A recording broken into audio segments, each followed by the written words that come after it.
My favorite work is now an educator as well. So I taught at Stanford last year. I'm teaching at USC this year.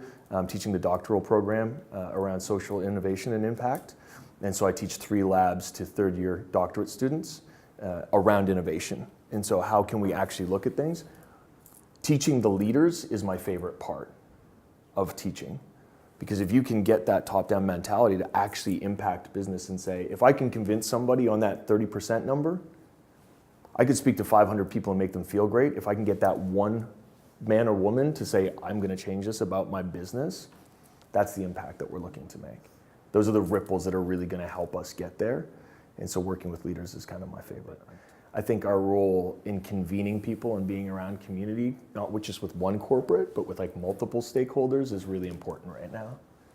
We're in the middle of a fentanyl crisis, as everybody knows, and we've lost about 1,700 people as of today in Vancouver on our doorstep, and it's just heartbreaking every day. I mean, all of my staff are trained to administer Narcan, and we had people go down the diner and in the alley, and it's heavy. We're in the middle of a really difficult thing, but we were talking about it positively last night at dinner with some groups from here. It's galvanized a lot of organizations. So people who haven't spoken to each other in 20 or 30 years because of a board member fight are now like, hey, we're in the middle of something that we need to deal with.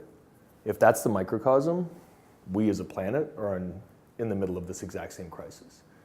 So with organizational change, we want to make sure that everybody's talking to each other and working with each other for like a goal that's much bigger than them or their agency.